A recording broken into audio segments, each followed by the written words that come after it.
therapist told me to come up here because I got problems.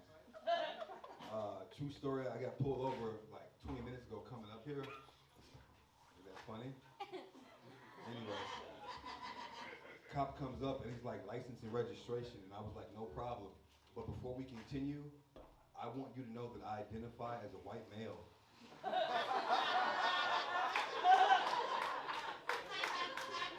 And he was like, you're free to go.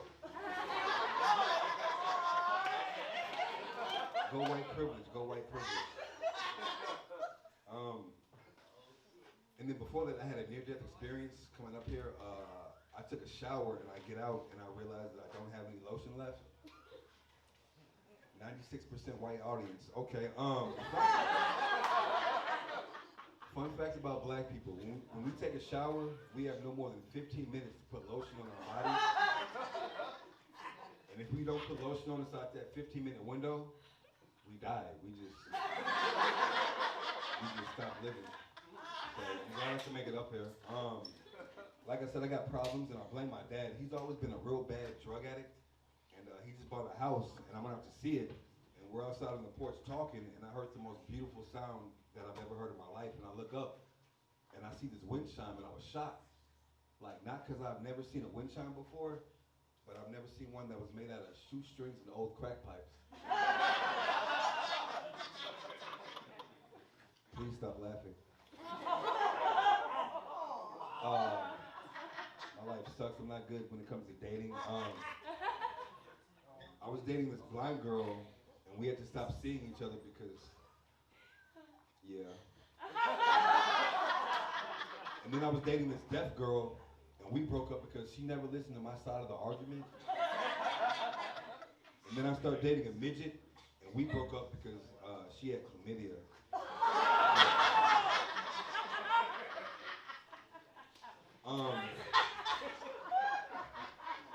I have 2 kids.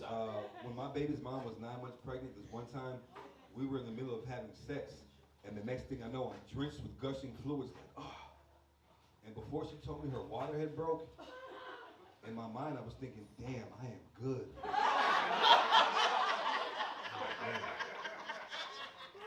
My man Jordan, give it up for Jordan, man, give it up for Jordan. That's enough, back to me.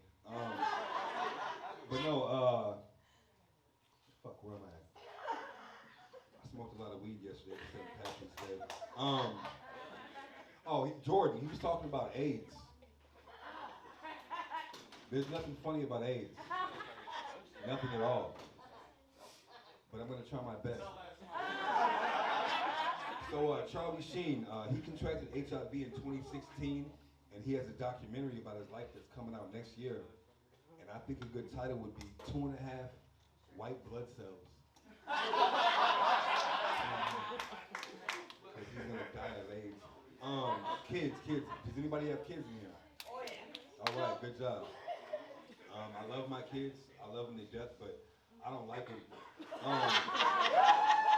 It was easier when they were younger. Like my daughter, she would come up to me at least 5 times a day. Daddy. Do you want to hear me sing Let It Go? Of course, princess. That was when she was 2. She just turned 7, and yesterday I asked if she would sing to me, and she told me to fuck off.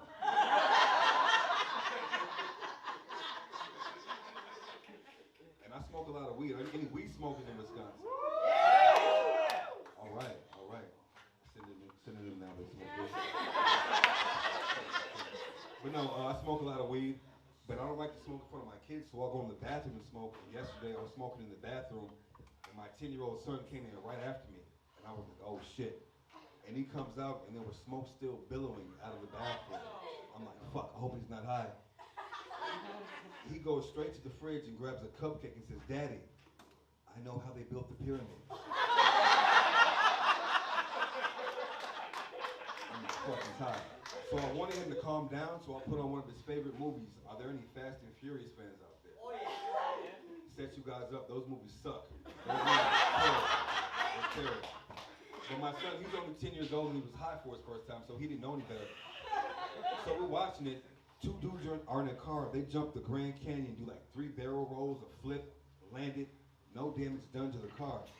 And I stand up and I'm like, that is preposterous. And my son's still holding his cupcake. He's like, no, Dad, that's ludicrous.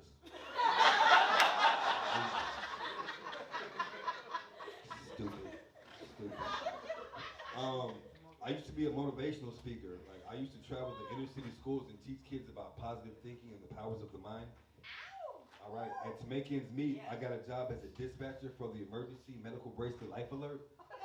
And then one day, I completed a real energetic speech about positive thinking and perseverance, and I went into work, and my very first call was this old woman. She was like, I've fallen and I can't get up.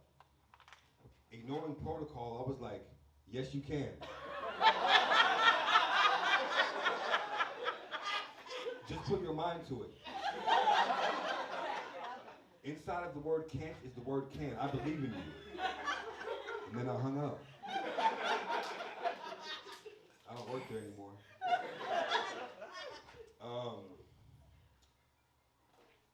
Porno. Does any guys watch porno in here?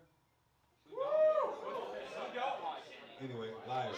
I was watching porno last week, and there was this black woman having sex with this white guy, and this white guy's dick was like 3 feet long, and I just had this sense of hatred for him just because of his penis size.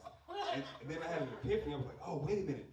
That's where all the racism from white guys come from, is that stereotype that all black guys have big penises and we don't.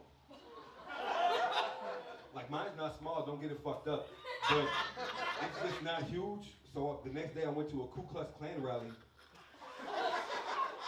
and I walk up to the Grand Wizard, and I don't say a word, I just unzip my pants and out rolls my slightly above average penis.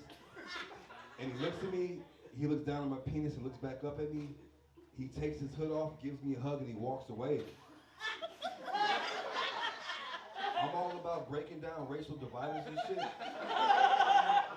But my dick was still out, so it was like kind of weird.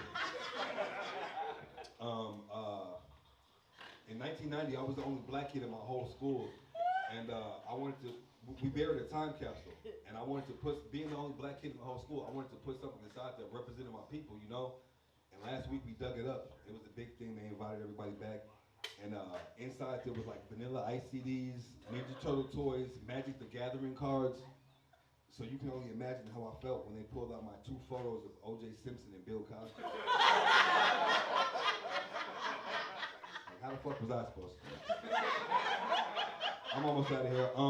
Last week I bought a new used car, and I go out to pick it up, and the seller was a trans woman. Listen how fucking quiet it got. A mouse farted 3 blocks down the road and I heard it. Calm down. Before I go out and pick up the car, I'm looking over the car. I'm like, how are the brakes? And she was like, brand new. Okay, how are the tires? 3 of them are brand new. The other one works just fine. Okay. What's the transmission like? And she was like, our mission is to be treated the same way as everyone else. Thank you so much, girl. I was talking about the car. Last one I'm out.